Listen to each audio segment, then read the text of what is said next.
नमस्कार, आप देख रहे हैं जौहर झारखंड। आपके साथ मैं हूं अलीम अतहर।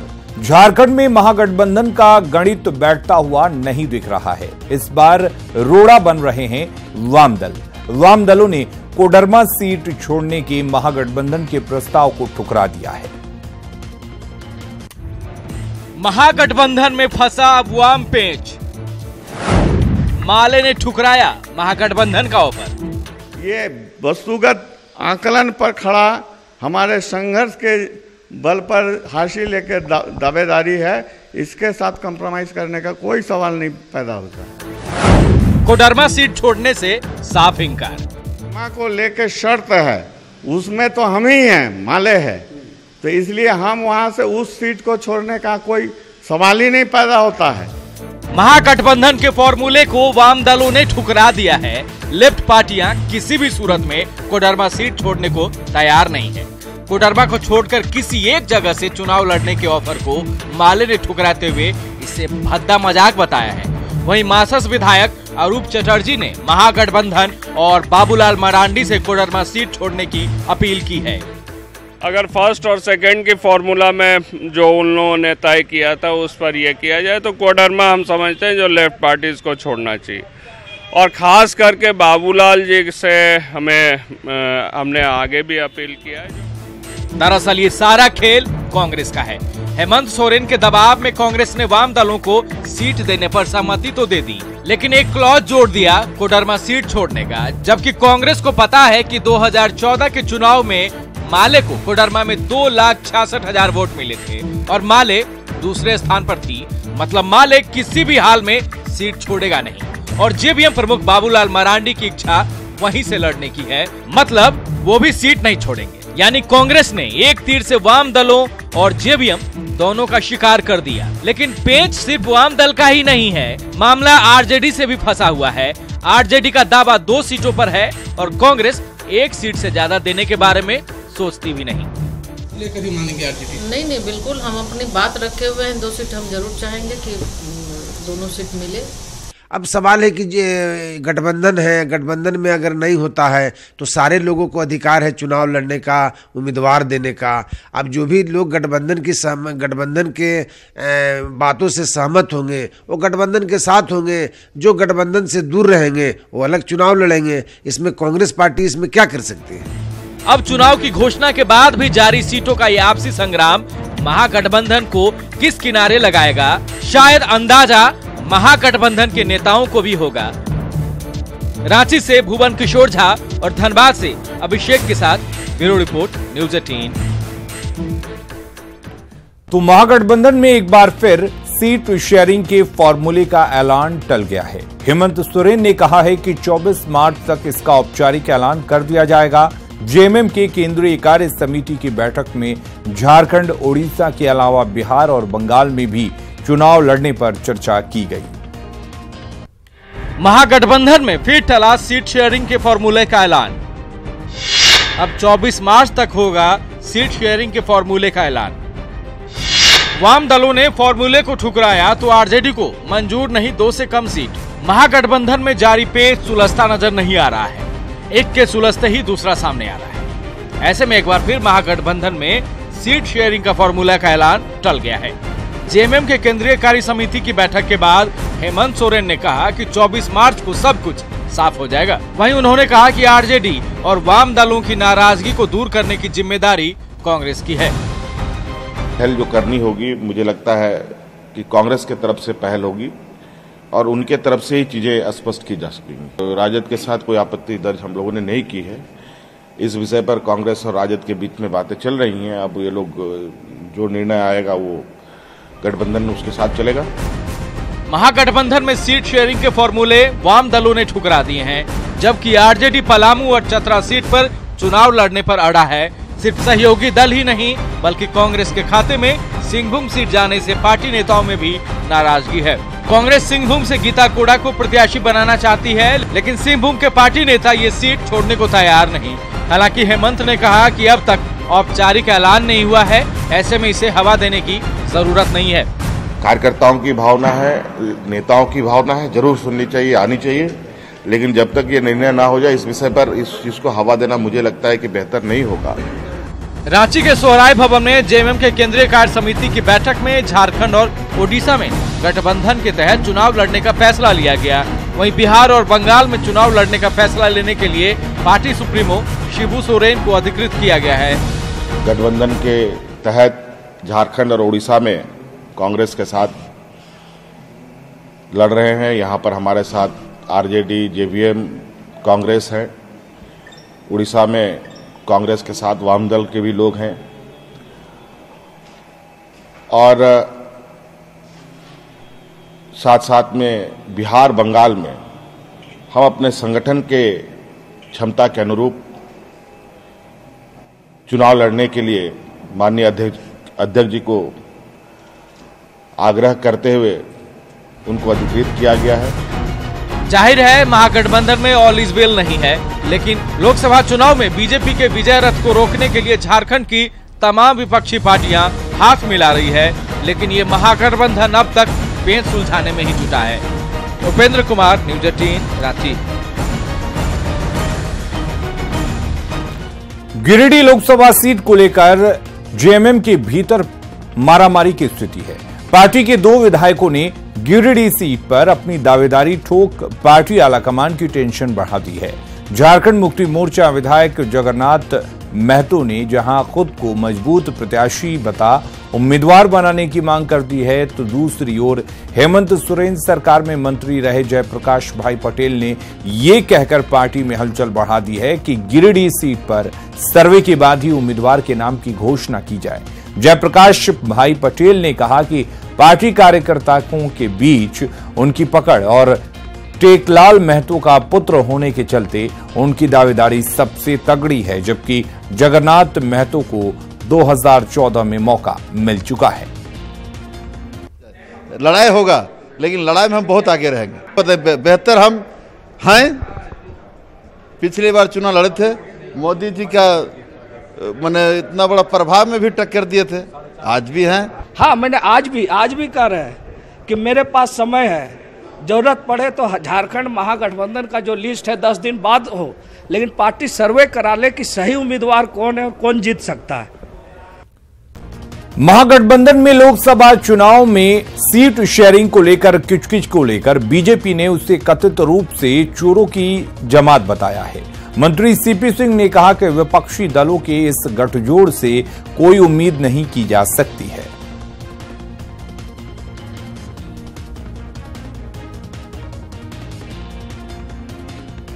देश हित के लिए कर नहीं रहे, ये तो सिर्फ ये है कि मोदी हटाओ, भाजपा हटाओ। ये चाहते नहीं है कि हमारी देश की जनता का उत्थान हो, देश की जनता की क्रय शक्ति बढ़े, हमारा देश पूरे विश्व के अंदर एक महाशक्ति के रूप में उभरे। चाहते नहीं है। ये सारे के तो सारे चोर लोग इकट्ठे हो गए हैं ना। समस्या यहाँ है कि जितने चोर हैं ना, ये सारे एक साथ इकट्ठे हो गए हैं, लेकिन चौकीदार इतना सजग है कि इनकी चोरी को बंद करा दिया है और चोरी चलने नहीं देगा। केंद्रीय राज्य मंत्री जयंत सिन्हा पर रांची के खेलगांव ओपी में आदर्श आचार संहिता के उल्लंघन का मामला दर्ज किया गया है। दरअसल रांची आईआईएम के दीक्षांत समारोह में जयंत सिन्हा ने शिरकत की थी, लेकिन विपक्षी दलों ने इस मौके पर दिए जयंत सिन्हा के भाषण पर सवाल उठाया था। वहीं आईआईएम ने अपने इस कार्यक्रम की जानकारी निर्वाचन आयोग को नहीं दी थी। सरकारी कार्यक्रम की जानकारी नहीं देना आदर्श आचार संहिता के उल्लंघन के दायरे में आता है, लिहाजा आज खेलगांव ओपी में मामला दर्ज किया गया। वहीं हेमंत सोरेन ने चुनाव आयोग से जयंत सिन्हा को चुनाव लड़ने से अयोग्य घोषित करने की मांग की है। निश्चित रूप से अगर आचार संहिता का उल्लंघन होता है तो एफआईआर भी होना चाहिए और उनको चुनाव लड़ने से रोका भी जाना चाहिए चुनाव आयोग के द्वारा। जिस तरीके से कोड ऑफ कंडक्ट का वायलेशन हुआ है, आईआईएम में जाकर के वोट मांगे गए हैं, जो मुझे जहां तक पता चला है ये बिल्कुल ही और आपत्तिजनक है। और हम ये भी चाहेंगे कि राज्य के निर्वाचन आयोग इस पर नजर रखे।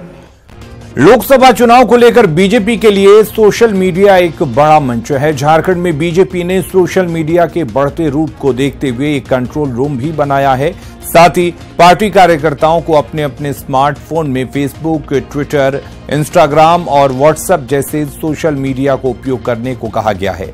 सोशल मीडिया के जरिए बीजेपी के नेता और कार्यकर्ता प्रचार प्रसार के अलावा विपक्ष पर हमला करने में भी आगे रहते हैं। भारतीय जनता पार्टी के जब सोशल मीडिया यूज करती है तो स्वाभाविक रूप से लाभ तो होता है उस पर, क्योंकि आजकल जिसको देखिए वो सोशल मीडिया पर एक्टिव है। अब कुछ लोग तरह तरह की चीज़ें करते हैं, सोशल मीडिया का दुरुपयोग भी होता है, कहीं बहुत फेक न्यूज भी सोशल मीडिया पर चलते हैं, तो इसके फायदे हैं तो घाटे भी हैं। गोवा के सीएम मनोहर पर्रिकर पंचतत्व में विलीन हो गए। पणजी के एसएजी ग्राउंड में राजकीय सम्मान के साथ अंतिम संस्कार किया गया। इस दौरान बीजेपी के राष्ट्रीय अध्यक्ष अमित शाह भी मौजूद रहे। इसके पहले उनके पार्थिव शरीर को अंतिम दर्शन के लिए रखा गया था, जहां पीएम मोदी समेत कई लोगों ने उन्हें श्रद्धांजलि दी। आपको बता दें कि 63 साल की उम्र में मनोहर पर्रिकर का कल निधन हो गया था। 4 बार गोवा के मुख्यमंत्री रहे और पूर्व रक्षा मंत्री पर्रिकर फरवरी 2018 से ही पैंक्रियाटिक कैंसर से जूझ रहे थे।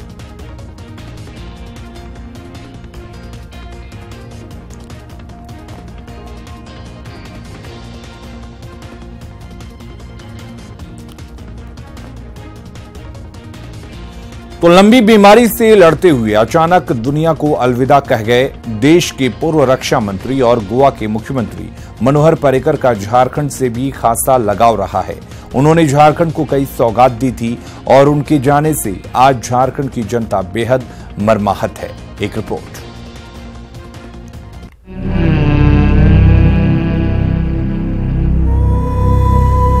देश के पूर्व रक्षा मंत्री और गोवा के मुख्यमंत्री मनोहर पर्रिकर का असमय दुनिया से कूच कर जाना उनके चाहने वालों के साथ साथ पूरे देश को एक बड़ा सदमा दे गया है। मनोहर पर्रिकर का झारखंड से भी खास रिश्ता रहा है। देश के रक्षा मंत्री रहते हुए मनोहर पर्रिकर ने झारखंड को कई सौगातें दी। 2016 में अपनी देवघर यात्रा के दौरान उन्होंने गोड्डा लोकसभा क्षेत्र में सैनिक स्कूल, मिलिट्री स्टेशन और आयुध फैक्ट्री लगाने की घोषणा की और प्रधानमंत्री कौशल विकास योजना के तहत नवनिर्मित मॉडल स्किल डेवलपमेंट सेंटर का भी उद्घाटन किया था, जिसके लिए गोड्डा की जनता हमेशा उनका आभारी रहेगी। मोहनपुर में ऑर्डिनेंस फैक्ट्री के लिए भी उन्होंने अपनी फाइल साइन कर दी थी, वो आज नहीं कल खुल ही जाएगी। तो आप एक तरह से समझ सकते हैं कि गोड्डा लोकसभा ने जो है अपना अभिभावक खो दिया। रांची की पहाड़ी मंदिर पर दुनिया का सबसे ऊंचा तिरंगा फहराने का श्रेय भी मनोहर पर्रिकर को ही जाता है। झारखंड रक्षा शक्ति विश्वविद्यालय का भी शिलान्यास उन्होंने ही किया था। उनके निधन पर रांची में भी तिरंगा झुका रहा। सीएम रघुवर दास और राज्यपाल समेत तमाम नेताओं ने उन्हें विनम्र श्रद्धांजलि दी है और राष्ट्र की सेवा में समर्पित एक सच्चे सपूत की आत्मा की शांति के लिए प्रार्थना की। झारखंड की आम जनता भी उन्हें मिस कर रही है। आपको क्या पसंद है उसे प्रकृति को कुछ नहीं लेना देना है। आप लोगों को कितने पसंद आते हैं वही महत्वपूर्ण चीज है। अच्छे वक्ता और पहाड़ी मंदिर में जब झंडा फहराने आए थे तो हम लोग को बड़ा सौभाग्य प्राप्त हुआ था कि उनसे मुलाकात हम लोगों को हो पाया था। बहुत ही दुख की बात है, मनोहर पर्रिकर जी हम लोगों के बीच अब नहीं रहे। रविवार को जैसे ही उनके निधन की खबर फैली, धनबाद के विधायक राज सिन्हा ने भी तुरंत होली मिलन समारोह को स्थगित कर दिया और 2 मिनट का मौन रखकर उनकी आत्मा की शांति के लिए प्रार्थना की। मनोहर पर्रिकर जी का देहांत हो गया और इसलिए हम सब अब इस कार्यक्रम को यही रोक रहे हैं। पूरी जिंदगी सादगी और संजीदगी से जीने वाले मनोहर पर्रिकर हर दिल अजीज थे और आने वाले दिनों में राजनीति में रहकर भी उनके जैसी सादगी की मिसाल शायद ही कोई दे पाए, क्योंकि उनकी सादगी ना दिखावे की थी और न कोई प्रतीक स्थापित करने की, बल्कि पूरी तरह से स्वाभाविक थी। न्यूज़ 18 के लिए गोड्डा से अजीत के साथ रांची से अजय लाल और राजेश की रिपोर्ट। ब्रेक के बाद अगली खबर का रुख करते हैं। लोहरदगा मंडल कारा में बंद कैदी मुबीन अंसारी की संदेहास्पद स्थिति में मौत हो गई। जेल प्रशासन ने कैदी की मौत के पीछे बीमारी को मुख्य वजह बताया है। वहीं परिजनों ने जेल प्रशासन पर मारपीट करने का आरोप लगाया है। मुबीन पिछले 2 महीने से मंडल कारा में बंद था।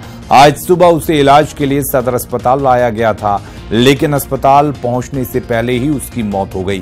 पोस्टमार्टम के बाद ही मौत के कारणों का पता चल पाएगा। पता कि मेरे साथ मारपीट होता था जेल के अंदर। जेल के अंदर कौन करते थे?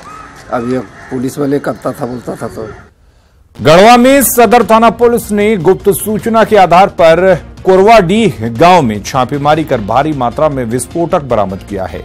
गौतम चौधरी के घर छापेमारी कर पुलिस ने 300 पीस जिलेटिन और 300 पीस डेटोनेटर बरामद किया है। साथ ही आरोपी गौतम चौधरी को भी गिरफ्तार किया है। गौतम चौधरी से पूछताछ के बाद डंडई में भी छापेमारी कर विस्फोटक बरामद किया गया। पर छापेमारी की गई, एक जगह गढ़वा थाना में, 2 जगह डंडई में।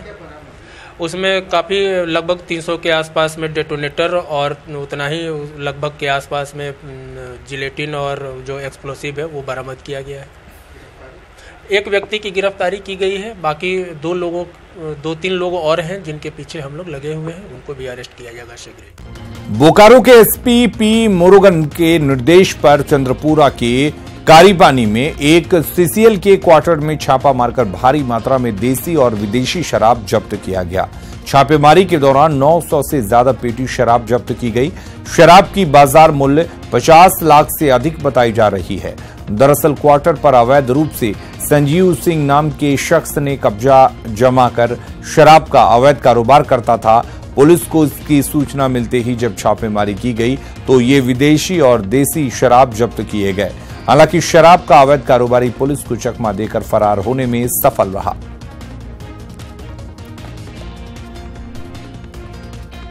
और राजधानी रांची में एक बार फिर से ग्रीन कॉरिडोर बनाया गया। ग्रीन कॉरिडोर बनाकर मरीज को एयरपोर्ट पहुंचाया गया। ट्रैफिक पुलिस ने मरीज को आर्किड अस्पताल से एयरपोर्ट पहुंचाया। मरीज को एयर एम्बुलेंस से दिल्ली रवाना किया गया। पहले भी मरीजों के लिए ग्रीन कॉरिडोर बनाया जा चुका है।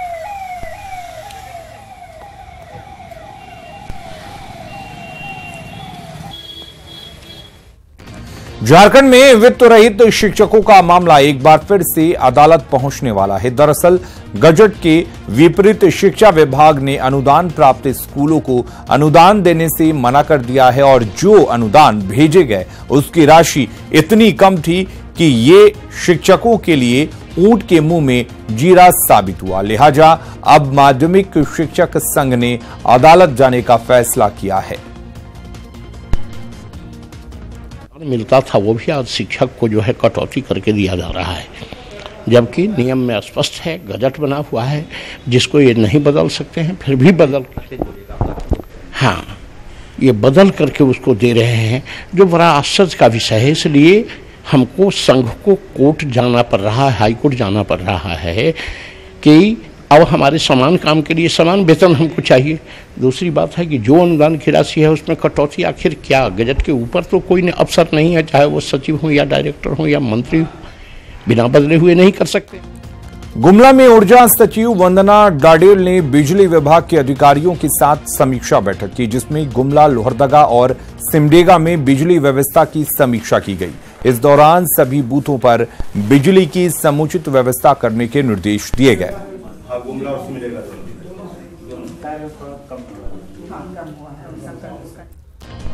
और होली का रंग रांची के छात्राओं पर जमकर चढ़ने लगा है। होली में 2 दिन बाकी हैं, लेकिन रांची के विभिन्न कॉलेजों में होली की मस्ती छाई हुई है। होली को लेकर कॉलेज में छुट्टी होने से पहले छात्राओं ने विमेंस कॉलेज में भी जमकर होली खेली। रंग गुलाल एक दूसरे को लगाया। होली के गानों पर विमेंस कॉलेज की छात्राएं झूमती दिखाई दी।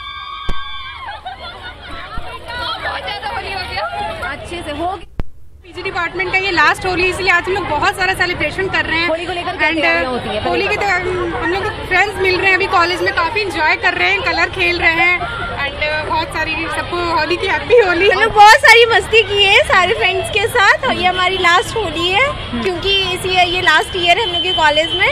We are celebrating Holi. बहुत स्पेशल दिन है बिकॉज ये हमारा लास्ट ईयर है और हम लोग सब मिलके बहुत मस्ती कर रहे हैं। हैप्पी होली।